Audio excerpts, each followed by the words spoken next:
নমস্কার সবাইকে। আজ 2026-এর 21 জানুয়ারি। তো দেখো, সকালবেলা উঠে কিন্তু প্রতিদিনের মতোই ফ্রেশ হয়ে নিয়েছিলাম, তবে আজকেও স্নান করিনি, তার কারণটা পরে বলছি।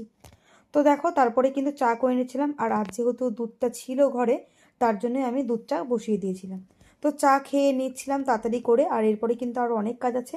সারাদিনে কি কি কাজ করছি সেটা তো তোমরা অবশ্যই পরে জানতে পারবে। তো এরপরে কিন্তু বড়মশাই আর আমার ভাসুর চলে গিয়েছিল বাজারে। তো ওই কিন্তু এসব সমস্ত ক্লিপগুলো নিয়েছে। আসলে আমার ননদের মেয়ে, মানে একমাত্র মেয়ের কিন্তু আর কটা দিন পরেই বিয়ে। তবে দুর্ভাগ্যবশত কিন্তু ওর বিয়ের সময় আমি বা আমার বড়মশাই কেউই থাকতে পারছি না। আমরা কিন্তু সেই সময় থাকছি একটা অন্য জায়গায়। কোথায় যাচ্ছি সেটা কিন্তু তোমাদের সাথে এখনও শেয়ার করছি না। তো তোমরা তো ভিডিও দেখতে দেখতে জানতেই পারবে আমি কোথায় যাব। তো ওকেই কিন্তু আজকে আইবুড়ো ভাত দেওয়া হবে ওর মামাবাড়ির তরফ থেকে, মানে আমার শ্বশুরবাড়ির তরফ থেকে। তাই কিন্তু সকাল সকাল দুই ভাই মিলে চলে গিয়েছিল এই বাজার দোকানগুলো করার জন্য। তো দেখো, মাছ মাংস সবজি যা যা দরকার সমস্তগুলোই কিন্তু ওরা সুন্দর করে নিয়ে এসেছিল। আর নিয়ে আসার পর আমি কিন্তু সবগুলো সুন্দর করে একটু মিলিয়ে মিলিয়ে দেখছিলাম যে সব ঠিকঠাক এনেছে কিনা। আর এরই মধ্যে কিন্তু আমি বসিয়ে দিয়েছিলাম ম্যাগি।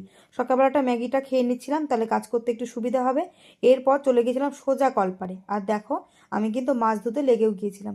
প্রচুর কিন্তু আজ মাছ আনা হয়েছিল, আর পাবদা মাছটা একটু কম পরিমাণে আনা হয়েছিল, যেহেতু পাবদা মাছটা খুব একটা সবাই খাবে না এর জন্য। তারপর কিন্তু মাছ ধুয়ে নিচ্ছিলাম। আর এছাড়া কিন্তু একটা পুঁটি মাছও আনা হয়েছিল, তবে সেটা কাটা যেহেতু হয়নি, তার জন্য কিন্তু আমি ওটা ধুতে পারিনি, যেহেতু আমি মাছ কাটতে পারি না। তো দেখতেই পাচ্ছ, পুরো এক গামলা মাছ মাংস সমস্ত কিছু কিন্তু আমি ধুয়েছি। মানে এক গামলা মাছ এক গামলা মাংস ধুয়েছি আমি। এরপরে হাত টাত ধুয়ে আমি কিন্তু চলে এসেছিলাম। ম্যাগিটা ততক্ষণে প্রচণ্ড ঠান্ডা হয়ে গেছিলো, দেখেই বুঝতে পারছো, তাও কি ওই ঠান্ডা ম্যাগিটাই খেয়ে নিয়েছিলাম। তারপর কিন্তু চলে এলাম এই পাবদা মাছটা রান্না করার জন্য। আমার ভাসুর কিন্তু আমায় বললো যে আজকে এই মাছটা আমাকে রান্না করতে। তো এটা নাকি আমি ভালো পারি এর জন্য। তো তার জন্য কিন্তু আমার ডিপার্টমেন্টে যেহেতু এই মাছটা রান্না পড়েছিল, তাই কিন্তু আমি রান্নাটা করে পুরোপুরি দিয়ে দিলাম। আর এদিকে কিন্তু আমার যা সমস্ত রান্নাগুলো বাকি যেসব রান্নাগুলো সেগুলো সব করছিল। তবে হ্যাঁ, আজের কী কী মেনু হয়েছিল সেটা আমি তোমাদের সাথে একটু পরে শেয়ার করছি। এরপরে সমস্ত কাজগুলো কমপ্লিট করে, আমার যেহেতু মাছ মাংস ধোয়ার পর খুব একটা ওই গায়ে থাকতে ইচ্ছা হয় না, তার জন্য কিন্তু আমি তাড়াতাড়ি করে চলে আসলাম স্নান করতে। আর দেখো, স্নান করার পরেও কিন্তু অনেকে হয়তো বলবে যে কেমন স্নান। আসলে আমি রোজ কিন্তু আমার হেয়ার ওয়াশ করি না, মানে হেয়ারটা জলে ভেজাই না।